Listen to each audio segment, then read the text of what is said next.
अस्सलाम वालेकुम रहमतुल्लाहि व बरकातुहू। प्यारे बच्चों, मैं आप लोगों को पहले ये चीज़ बता दूं कि मैंने आप लोगों को ये सेक्शन जो है डी का क्वेश्चन पेपर भी मैंने क्या कर दिया है, अपलोड कर दिया है। मगर फ़िलहाल अभी मैं यहाँ पर मैं आप लोगों को एक्सप्लेन करने जा रही हूँ बेटा, ठीक है। प्लीज़ बहुत ध्यान से मेरी बात को समझने की कोशिश कीजिए। सवाल देखिए, मैंने लिखा है गैसों के नज़रिए तहरीक की बुनियाद पर बर्तन में मुफीद गैस के सालमात के ज़रिए बर्तन की दीवारों पर पैदा होने वाले दबाव का फिक्र अकस कीजिए। ये जो सवाल है हमारा किसका है, 2023 का है, फरवरी का पेपर है और प्लस कौन सा पेपर है, फिज़िक्स का है, ठीक है। फिज़िक्स का पेपर है और किसका है, उर्दू मीडियम का है। बात समझ में आ गई? तो चलिए अब हम इसका क्या लिखते हैं, जवाब लिखते हैं। जवाब में देखो आपको लिखा हुआ है किसी मकबनुमा बर्तन में मिसाली गैस का तस्वुर करते हैं। तो मतलब ये कि किसी मकबनुमा बर्तन में हमको क्या करना है, मिसाली गैस का तस्वुर करना है। फ़र्ज़ करना है कि गैस के कुल सालमात की तादाद कितनी है, n है, और हर सालमे की तादाद कितनी है, m है। ये दो पॉइंट आपको अच्छे से पॉइंट आउट करने हैं। मतलब कि मैं आप लोगों को यहाँ पर बता दूँ बेटा कि हमको फ़र्ज़ करना है। क्या फ़र्ज़ करना है, क्या फ़र्ज़ करना है, मिसाली गैस का तस्वुर करते हैं, ठीक है। फ़र्ज़ करेंगे कि गैस के कुल सालमात की तादाद n है, तो उसके अंदर जो पार्टिकल्स हो रहे हैं उसकी तादाद कितनी है, n, और हर सालमे की कमियत m है। तो कमियत m ही होती है। यहाँ पर दो चीज़ें दी गई है, एक तो सालमा है, एक तो कमियत है। सालमे की तादाद n है और कमियत m है। ये दो चीज़ समझे। तो मकब की हर सतह का रकबा, तो मकब की हर सतह का जो रकबा होता है, एरिया जो होता है, उसका फार्मूला क्या होता है, A = L × L, that means L की कुव्वत 2। ये आपको मालूम होना चाहिए। मकब की हर सतह का रकबा हमने 10th स्टैंडर्ड में ये पढ़ा है। और मकब का हजम क्या होता है, L की कुव्वत 3। तो आपको ये मालूम होना चाहिए। क्या मालूम होना चाहिए, मकब की हर सतह का रकबा L की कुव्वत 2, मकब का हजम L की कुव्वत 3। तो गैस की कुल कमियत मतलब मैंने m ले लिया, ठीक है, यानी m। ये n क्या था हमारे पास, सालमात की तादाद थी, m क्या था, कमियत थी। तो हमको क्या करना है, गैस की कसाफत। गैस की कसाफत किसको डिनोमिनेट करते हैं, P से। तो m/v = mn/v, क्योंकि गैस की कसाफत हमारे पास क्या होती है, ये होती है P = m/v। तो अब हमको क्या करना है, m हमारे पास क्या है, nm है, तो मैंने m की जगह पे क्या डाल दिया, nm/v का मैंने v ही रखा है, ठीक है। अब हमको ये देखो बेटा बहुत इजी है। बस अब तक में मैंने सिर्फ इतनी चीज़ें ही बताया है आपको। सालमात की तादाद क्या है, n है, और इसके अलावा सालमात की कमियत क्या है, m है, और मकब की हर सतह का रकबा L की कुव्वत 2, मकब का हजम L की कुव्वत 3। गैस की कुल कमियत क्या होती है, nm, और गैस की कसाफत P = m/v। m की जगह पे आपको क्या पुट करना है, nm/v का v। बात समझ में आ गई? फ़र्ज़ कीजिए कि मकब की 3 तराशी किनारे, क्योंकि अब मकब है, मकब के 3 तराशी किनारे हैं, तो उसके मुब्दा के साथ 3 तराशी किनारे होंगे, that means x, y, z। Diagram में जिस तरीके से आपको दिख रहा है, मैं अच्छी डायग्राम आपको दिखा रही स्टार्टिंग में पहले, तो आप लोग देख लिए। x, y, z महवर हैं। गैस के n सालमात में औसतन कितना होता है, n/3 सालमात हर एक महवर के मुतवाज़ी हरकत करता है। अब कैसे है, अब ये तो सारी चीज़ें आपके ऊपर से जा रही होंगी। देखो यहाँ से क्या है, ये x, ये y, ये z, 3 एक्सिस ले लिए, 3 महवर ले लिए गए हैं, और उसके ऊपर क्या बोला गया है कि जो सालमात होते हैं, n/3 के जो सालमात होते हैं, वो क्या कर रहे हैं, मुतवाज़ी हरकत करते हैं। फ़र्ज़ कीजिए कि क्या फ़र्ज़ करना है, महवर के मुतवाज़ी हरकत करने वाले सालमात की रफ्तार बिलतरतीब कैसी है। आप लोग खुद दोगे इसका जवाब, देखो अभी खुद ही आप लोग दोगे। तो हमारे पास क्या है, C1, C2, C3, C4, C5, ऐसे नंबर तक लेकर जाएंगे और न जाने किस नंबर पर ख़त्म हो, तो Cn/3। बात समझ में आई? क्या लिया गया, 3 एक्सिस लिया गया, x, y, z, ठीक है। महवर लिए गए हैं, उसकी औसतन सालमात कितने होते हैं n/3। तो हमको बिल तरतीब इस तरीके से ही करना है, वो भी किस पर, सिर्फ x महवर पर। बात समझ में आ गई। अब फर्ज करो क्योंकि यहाँ पर हमने क्या किया, मकब के 3 तराशे। अब हमको यहाँ पर फर्ज करना है m है, m कमियत का सालमा c1 रफ्तार से x महवर की मस्बत सिमत में हरकत करता है, उसका इब्तिदाई मियार हरकत कितना होगा, mc1 होगा। ठीक है, और ये सालमा x महवर के उमूदन सतह पर ऐसे तजादुम करता है, चूँकि तजाद मुकम्मल लचकदार है। आपको पता है कि तजाद कैसी है, मुकम्मल लचकदार है, इसलिए ये सालमा c1 रफ्तार से मुखालिफ सिमत में वापस होगा और इसका आखिरी मियार हरकत इसमें होगा -mcl से होगा। ठीक है, अब देखो कैसा होगा। अब हमारे पास क्या है, हमारे पास 2 चीज़ें हैं, एक सालमे की मियार हरकत की तब्दीली, एक आखिरी मियार हरकत, और फिर क्या है इब्तिदाई मियार हरकत, माइनस का माइनस। तो बेटा देखो आखिरी में क्या था, mc1 और यहाँ से क्या था mc1 कितने में, प्लस। तो अब जब सैम्बल को आप लोग क्या करोगे, तो आपको माइनस ही, मतलब यहाँ पर देखो ये 1 है, दैट मीन्स 1 है, यहाँ 2 है, इसको मिला लेंगे तो 1 1 2, तो 2 हो गया, plus minus minus minus minus plus. तो हमको यहाँ पर सैम्बल किसकी है, बड़े अदद की रहेंगे, तो ऐसा हमको माइनस में करना है। और मनफी निशान इस बात की निशानदेही करता है, किस बात की निशानदेही करता है कि s से तसादुम के दौरान सालमे के हरकत का नुकसान हुआ है, इसलिए डायरेक्टली शॉर्ट्स में लिखो कि कितना होगा, +2mcl। देखो अब तक का स्टॉप करते हैं, मैं समरी ले लेती हूँ ताकि आप लोगों को मैं बता सकूँ कि किस तरीके से हम करेंगे, क्योंकि ये बहुत ही बड़ा है, मैं आप लोगों को शॉर्ट्स में बताऊँगा। ठीक है, आपको किस तरीके से करना है। अब तक के पॉइंट में आपको क्या करना है, 2 चीज़ें करना है, एक तो सालमात की तादाद n लिखना है और सालमात की कमियत m लिखना है। ठीक है, ये पॉइंट में सिर्फ और सिर्फ 2 बातें लिखना है। मकब की हर सतह का रकबा आपने लेना है, l की कुव्वत 2 हजम ये लेना है।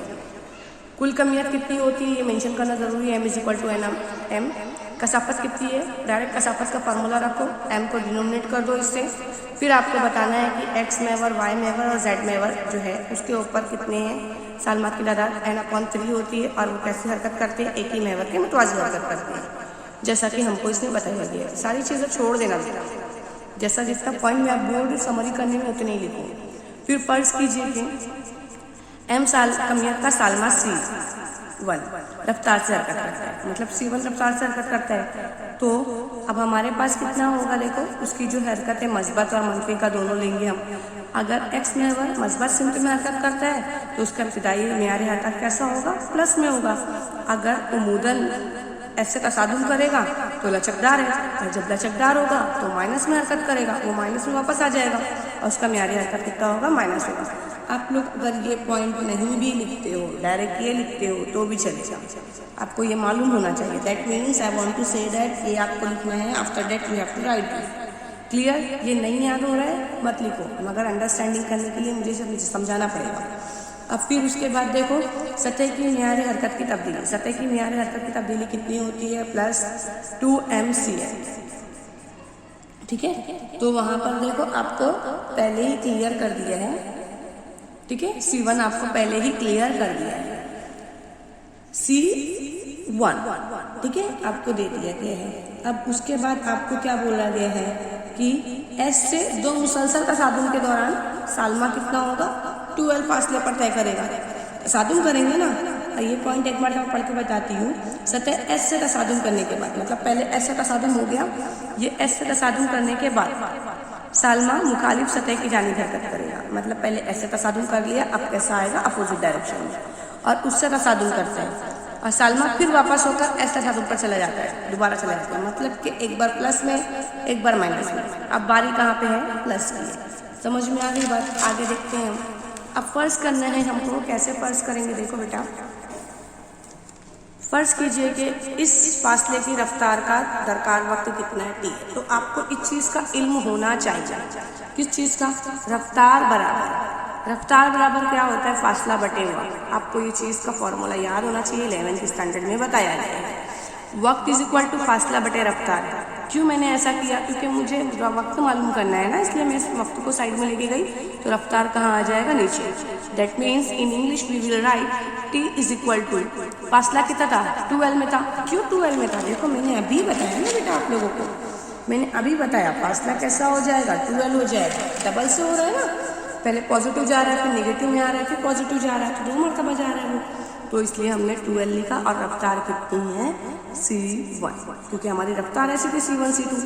तो अगर 2l अपॉन c1 वक्त में सतह s में क्या हो रहा है? प्लस 2mc1 म्यारे हरकत में तब्दीली होती है। तो देखो आपको पता होना चाहिए, बहुत अच्छा कंटेनर याद रखो, सतह s के म्यार हरकत में तब्दीली पहले कितने में है? 2mc1 upon 2l upon c1। कैसे आए पहले आपको मैं बता दूँ।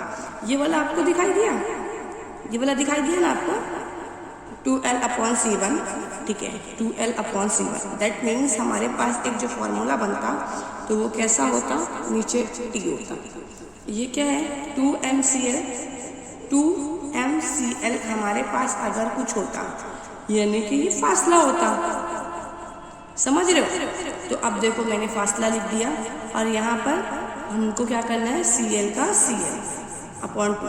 अब देखो यहाँ पर ध्यान दो, अगर मैंने यहाँ पर क्या लिया है? 2 लिया है बेटा, प्लीज सॉरी हाँ दिख नहीं रहा। यहाँ पर देखो बेटा, मैंने अगर 2 लिया है तो 2 यहाँ से कट करो और यहाँ से कट करो, ठीक है। तो हमारे पास क्या बचा? MCL, मैंने लिख दिया MCL, लेकिन ये वापस से CL बचा ना, दैट मीन्स हमने स्क्वायर कर दिया, बात खत्म हो गई L। तो अब हमको ये क्या मिल चुका है? S सतह की म्यारी हरकत की तब्दीली की शरह। म्यारी हरकत की तब्दीली की शरह कितनी मिली है? MCL स्क्वायर अपॉन L, ठीक है। अब उसके बाद हमको क्या करना है? इसी तरीके से ये देखो मैंने पहले साल में का मालूम किया, क्यों इतनी जतन करनी पड़ रही है? पहले हमने पहले साल में का मालूम कर लिया। अब दूसरा साल में कैसा रहेगा? c2 रफ्तार से x लेवल पर हरकत करेगा। समझ रहे हो आप लोग क्या बोल रही हूँ मैं? अब p सेकेंड वो कितना रहेगा? m जो है हमारे पास, m को लेकर के हमारे पास रहेगा mc1। तो यहाँ पर देखो लेकिन क्या था? 1 था ना, तो अब हमारे पास कितना हो जाएगा? 2 हो जाएगा। और अपॉन l जैसे यहाँ पर आया है क्योंकि 1 में लिए थे, अब यहाँ 2 हो जाएगा। 3 का लेंगे तो क्या हो जाएगा बेटा? MCL, मतलब जैसे c यहाँ पर 2 के बजाय क्या हो जाएगा? 3 लेंगे तो 3 हो जाएगा, स्क्वायर का स्क्वायर। जैसे यहाँ पर मैंने क्या लिया है? 2। 3 रहेंगे, 3 लेते तो हम 3 होता, 4 लेते तो हम 4 होता, स्क्वायर का स्क्वायर वैसे ही रहता। और तसादुम पैदा करने वाले सालमात की तादाद तो हमने स्टार्टिंग में ही पढ़ लिया, n/3 है। तो ठीक है, अब आप सालमात के जरिए एस सतह पर म्यारे हरकत में तब्दीली की शरह। तो दैट मीन्स क्या है? n/3, क्योंकि तब्दीली की शरह यही है हमारे पास। तो अब हमको क्या करना है? n/3 हमको अब सबका नंबर लेना है। जैसे कि इतना सारा हम कैसे एक को बताएंगे? डायरेक्ट हम नंबर ले लेते हैं। क्या है? MC1, MC2, MC3। As soon as हमको बहुत सारा लेना है, इसलिए n/3 कर लो, स्क्वायर सब में डालो L। अब देखो बेटा यहाँ पर भी ML है, यहाँ पर भी ML है, तो यहाँ पर हमने कॉमन ले लिया। अब यहाँ पर क्या बचा? C1 square, C2 square, C3 square as soon as, ठीक है, CN/3। किस तरीके से हो जाएंगी? ये हमारी क्या बनी? इक्वेशन 1। आप लोग डायरेक्टली इक्वेशन 1 बना सकते थे, लेकिन इतनी एक्सप्लेनेशन मैंने क्यों दिया? ताकि आप लोगों को समझ में आ जाए, ठीक है। तो आप क्या करो, डायरेक्ट ये वाला जो है पहले आपको बताना पड़ेगा सारी चीज़ें। मैंने इक्वेशन 1 बना लिया है, इक्वेशन 1 बना लिया, फिर मैं वापस से समरी कर रही हूँ ताकि आप लोगों को समझ में आ जाए। एक ही चीज़ को 2 से 3 बार समझाएंगे। तो कुल सालमात की तादाद कितनी है? n है। सालमात की कमियत m है। आपको बता दिया गया फॉर्मूला, ये फॉर्मूला आपको लिखना है। कसाफत कितनी होती है? P = m/v। m की जगह पे क्या होगा? m/v। आपको ये बताना है कि पहले अगर हम मुद्दे पे ले रहे हैं, पहला एक्सिस ले रहे हैं तो XYZ में इस तरीके से होगा, और रफ्तार ले रहे हैं तो रफ्तार इस तरीके से होगी। फॉर्मूला इस तरीके से होगा क्योंकि आखिरी और इब्तदाई हद को मालूम करना है। फिर हमको क्या करना है? तसादुम वाला करना है, और तसादुम के लिए हमको 2l बराबर बताना है। ये पॉइंट भी इंपॉर्टेंट है, इसको लिखना है। इसको लिखने के बाद आपको फॉर्मूले पर आना है। डायरेक्ट आपने फॉर्मूला लिखो। ये फॉर्मूला अगर आपको नहीं आता तो डायरेक्ट ये वाला फॉर्मूला लिखो, ठीक है। अगर ये सारी चीज़ें आपको नहीं करना है तो मत करो, डायरेक्ट इसको करो और डायरेक्ट यहाँ पर ये सोल्यूशन ले लो। सोल्यूशन लेने के बाद ये वाली स्टेप पे आओ, ये स्टेप से कॉमन निकालो। कॉमन निकालने के बाद हमको समझ में आ गया कि सी जो है 2 जो है सी स्क्वायर मतलब बार में होता है तो उसकी औसत रफ्तार कैसी होती है, मुरब्बई रफ्तार होती है। तो आप सबको क्या करो, सी स्क्वायर को लेकर इक्वल टू सबको लेने के बाद ये हमारे पास कितना था n/3 इंटू कैसे हो रहा है, क्योंकि सी स्क्वायर इधर ही है ना, ये इधर चला जा रहा है n/3, दैट मीन्स ये सेम हो गए, समझ रहे हो। ये इधर पे हुआ एडजस्ट तो इधर हो गया, सारी कॉमन चीज़ें हो गई है। यहाँ पर आपको क्या करना है, ये कीमत मसावात में 1 में रखने पर, कौन सी, ये वाली कीमत। मसावात नंबर 1 कहाँ से आई, यहाँ से आई। चलो रखते हैं n/3, तो मैंने रख दिया n/3, ठीक है, रखा मैंने। फिर हमारे पास क्या है, मसावात नंबर 1 यही वाली है ना, ध्यान दो, ml, तो फिर मैंने क्या रख दिया ml। कौन सी कीमत रखने बोला है हमको, पहले वो भी तो देखना है, ठीक है। ये कीमत मसावात नंबर 1 में रखने पर, ये वाली जो कीमत आई है उसको रखने पर। तो अब देखो, अब हमारे पास क्या है n/3। यहाँ पर ध्यान देने वाली बात ये है कि इक्वेशन जो 1 आई है हमारे पास, उसका मतलब क्या है, c1 square, c2 square, c3 square, s1 तो अब जो हमारे पास ये वाली जो कीमत आई है, ये वाली कीमत रखने बोला है ना हमको, ये वाली कीमत रखने बोला है ना हमको, ये सब पूरी कौन सी है, c1 square, c2 square, c3 square. Please ध्यान दो, देखो मैं अंडरलाइन कर रही हूँ, ये वाली इक्वेशन मतलब ये इक्वेशन के अंदर का ये पार्ट और ये वाला पार्ट पूरा है, same as it is copy है। दैट मीन्स हम क्या लिख सकते हैं, n/3 इंटू सी स्क्वायर। तो अब मैंने यहाँ पर यही लिख दिया, क्योंकि देखो मैंने n3 को ऐसे डाला n/3, ml को मैंने ऐसे डाला n/3 into c2 square. Got it. सालमे के जरिए सतह में मेयारे हरकत की तब्दीली की शरह क्या होती है, न्यूटन के दूसरे कानून की क्या करती है, न्यूटन के दूसरे कानून के हरकत के मुताबिक मेयारे हरकत की तब्दीली की शरह कुव्वत F कहलाती है। क्या कहलाती है, F कहलाती है, ठीक है। तो अब हमको पता होना चाहिए, क्या पता होना चाहिए, F जो है मतलब फोर्स 1/3 N/m/s स्क्वायर, ये चीज़ें होती है, ठीक है। अब हमारे पास बेटा, अब जो है हमारे पास देखो, यहाँ पर मैं आपको पहले एक चीज़ ये भी बता दूँ कि ये हमारे पास फॉर्मूला है, किसका फॉर्मूला है, न्यूटन के दूसरे कानून में हरकत का है। आपको याद होना चाहिए न्यूटन का दूसरे कानून में हरकत का फॉर्मूला क्या है। तो जो दबाव होता है, दबाव का जो फॉर्मूला है कुव्वत बटे रकबा। तो कुव्वत बटे रकबा जब होगा तो डेट मीन्स प्रेशर है तो P लिख दिया, कुव्वत है तो F लिख दिया, रकबा है एरिया लिख दिया। That means P is equal to F/A। तो अब मैंने क्या करना है, यहाँ पर देखो P का मैंने P ही लिखा, ये स्टेप को लो आगे, P को मैंने P लिखा। अब यहाँ पर मेरे पास क्या था, F था, क्योंकि कुव्वत थी। अब कुव्वत मैंने यहाँ पर लिख दिया है, तो मेरे पास यहाँ पर ये कुव्वत भी आ गई, जितनी कुव्वत आई है सारा हमको लिखना है, ठीक है। और फिर हमारे पास क्या चीज़ें मिली हुई है, रकबा हमारे लिए क्या था, L² था, मैंने पहले ही बता दिया। तो अब यहाँ पर एक चीज़ को और ध्यान देना, क्या इस चीज़ को ध्यान दोगे आप लोग कि यहाँ पर देखिए 1/3 को 1/3 हमने एज इट इज लिख दिया, ये पूरा स्क्वायर लिखा, यहाँ 2L है, ये 1 कितना हो जाएगा 3। तो अब मुझे जो आंसर मिल चुका है, मुझे यही वाला आंसर मिल चुका है, P is equal to 1/3 N/m/c minus 2/v, यानी कि जो L3 है, L3 मतलब के V है, तो इसलिए मैंने L3 को किस में कन्वर्ट कर दिया, V में कन्वर्ट कर दिया। ये हमारी कौन सी इक्वेशन बन गई, इक्वेशन नंबर 2। इस पर ही खत्म नहीं हुआ है, प्लीज़ बेटा बात को समझने की कोशिश करो, ये थोड़ा लॉन्ग है, शॉर्ट कैसे करोगे, आपको बनाना है इक्वेशन 1। इक्वेशन 1 बनाने के बाद कहाँ गई, हाँ इक्वेशन 1 बनाना, इक्वेशन 1 बनाने के बाद इक्वेशन 2 बनाना डन। और फिर आपको ये वाली जो है दबाव का फिक्रा अखज़ करना है, चूँकि औसत जो होता है सी स्क्वायर जो होता है, ये जो है हमारे पास किस में है, अंडर रूट में है। जब ये हटेगा तो इसके ऊपर क्या लग जाएगा, स्क्वायर लग जाएगा। और कीमत मसावात 2 में रखने पर कीमत मसावात 2 हमारी यही आएगी, P इज इक्वल टू 1/3। तो अब हमारे पास क्या हो जाएगा, सी स्क्वायर में डालेंगे। अब हमारे पास देखो 1/3 M C square upon V, क्योंकि एन एम हमारे पास कैसा हो जा रहा है, देखो ये एन एम जो हमारे पास था वो स्मॉल वाला कैपिटल में कन्वर्ट हो जा रहा है। अब यहाँ पर पी का हमारा आ गया 1/3 पी, मतलब डेंसिटी दी गई है C square, that means M B जो होता है कितना होता है, पी होता है। तो देखो इतना मत करना बेटा, आप लोगों को शॉर्ट्स नहीं करना, इतना लिखोगे तो पक्का एग्जामिनर तो आपको टॉपर बना देगा। तो आप लोग इतना मत करना, कैसे करोगे मेरे को पूरा एक्सप्लेनेशन देना था, इसलिए मैंने पूरा एक्सप्लेन किया है।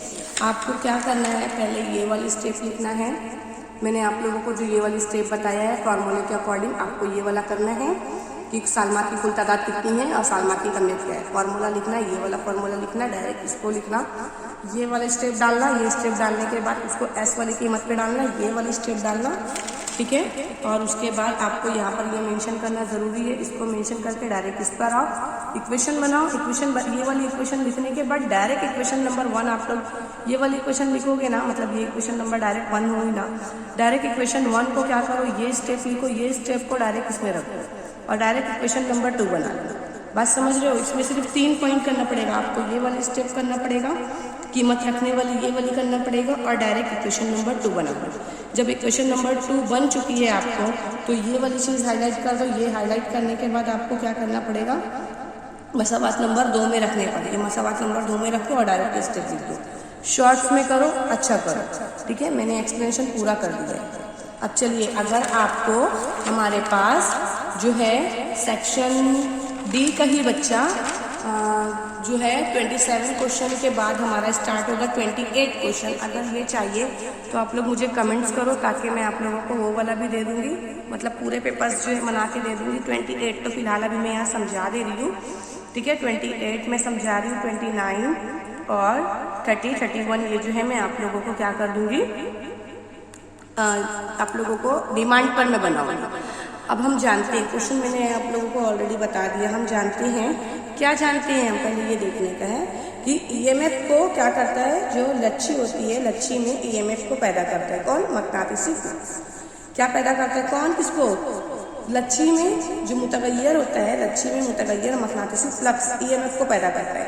ये फॉर्मूला तो भाई आपको याद होना चाहिए, अगर आपने ये फॉर्मूला लिखा है तो सिर्फ उर्दू का ही लिखो प्लीज़, मैं बार बार बोल रही हूँ। देखो ये वाला अगर आपने फार्मूला याद है तो ये वाला सिर्फ उर्दू में ही लिखो, डोंट राइट इन इंग्लिश। आपको जब ये फार्मूला याद है आपको मालूम होना चाहिए कि मैं पढ़ के बता देती हूँ एक मरतबा, कुव्वत मुहारका वर्क के खिलाफ डी क्यू वर्की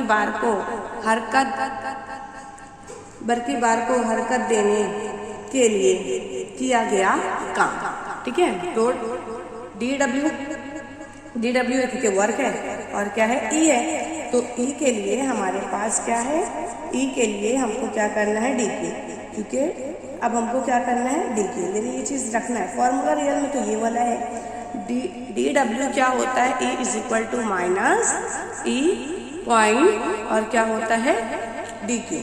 बात समझ में आई, ठीक है, आपको ये समझ में आना चाहिए। अब ये हमको क्या करना है बेटा, इसको हमको एक इसमें रखना है, किसमें रखेंगे, देखिए अब हमारे पास क्या है, एल का मैंने ये वाला एल, देखो ये एल का मैंने एल रख दिया, D I upon D T मैंने ये भी रख दिया, D I upon D T, ठीक है।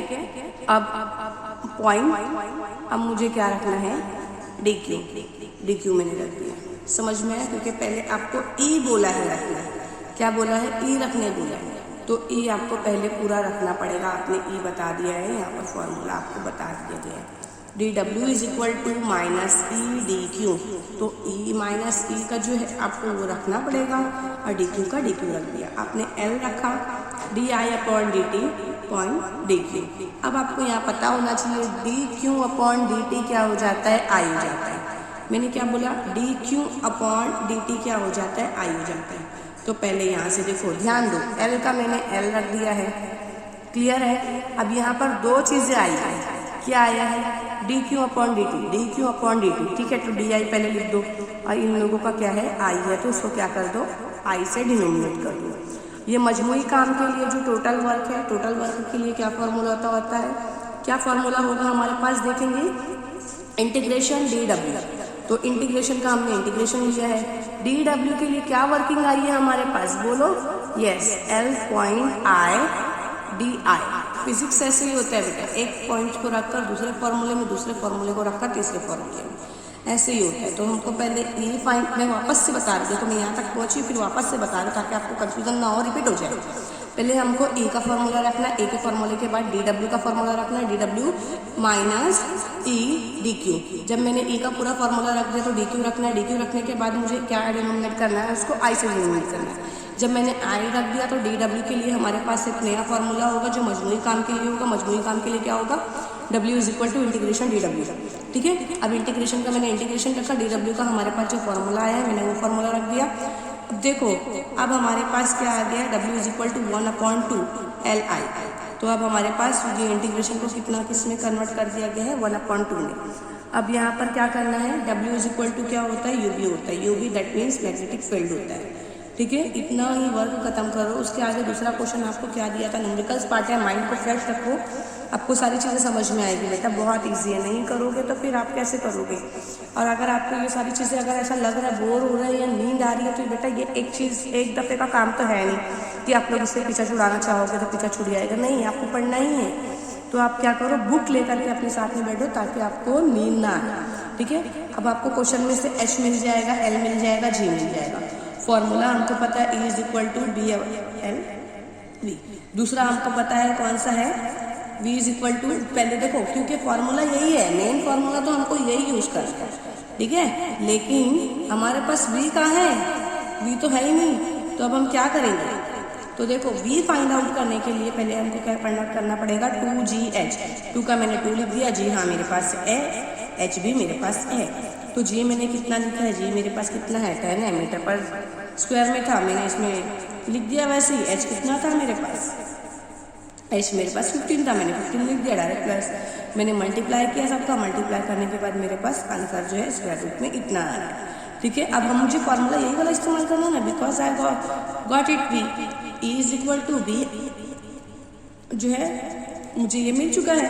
तो देखो B जो है, B की जो वैल्यू है पहले मैं आपको बता दूं कि B फिक्सेड होती है। कितनी होती है, 3.6 × 10⁻⁻⁵। ठीक है, अब आपको B अपॉन, ठीक है, B अपॉन, ठीक है, तो आपको कितना है, V है। तो जब आपको इंटीग्रेशन के अकॉर्डिंग दिया गया है, दैट मीन्स दोनों के बीच में कौन सा सिंबल होगा, मल्टीप्लिकेशन का होगा, क्योंकि इंटीग्रेशन का सिंबल इस तरीके से दिया हुआ है। ठीक है, तो जब आपने इंटीग्रेशन लिया है, इसको इंटीग्रेशन लिया है, तो इंटीग्रेशन में आपने ये लिख लिया, ये लिख लिया, लोग दोनों को क्या करना है, मल्टीप्लाई करना है, आपको आंसर मिल जाएगा। ठीक है बेटा, इंटीग्रेशन B इंटीग्रेशन B। तो B की वैल्यू आपको मालूम है, मालूम होना भी चाहिए, लर्न होना चाहिए। और V हमारे पास नहीं था, तो V मैंने क्या किया, फाइंड आउट किया। V फाइंड आउट कैसे किया, GH से फाइंड आउट किया। ठीक है, जब GH से मेरे पास V आ चुका है, B आ चुका है, तो फिर दोनों में मल्टीप्लाई करो, आपको आंसर मिल जाएगा। और ये जो है मैंने कौन सा कर दिया है बेटा, 28 मैंने एक्सप्लेन कर दिया है। अब अगर आप लोगों को इसका स्क्रीनशॉट लेना है तो आप इसका स्क्रीनशॉट भी ले सकते हो। ठीक है, देखो मैंने आपको स्क्रीनशॉट देने के लिए पूरा वो कर दिया। अगर आप स्क्रीनशॉट लेना चाहते हो तो आप डायरेक्ट इसका स्क्रीनशॉट भी ले सकते हो। इसका जो और आंसर है वो शॉर्ट्स में इधर मैंने दिया है। ठीक है, मैंने आप लोगों को वो दोनों चीज़ें दे दिया और 28 का भी आप ले लो। ठीक है, मैंने सारी चीज़ें लिख कर दे दी। अगर आप लोगों को क्वेश्चन नंबर कौन सा चाहिए, 29, 30, 31, ये तीनों चीज़ों का भी एक्सप्लेनेशन चाहिए तो आप लोग मुझे मैसेज करो। हालांकि मैंने एक वीडियो आप लोगों को बना के दे चुकी हूँ सिर्फ आंसर के लिए, जो आप सिर्फ आंसर राइट डाउन कर सकते हो। But if you want to understand so definitely you have to do message. Make sure I will try. अल्लाह हाफ़िज़।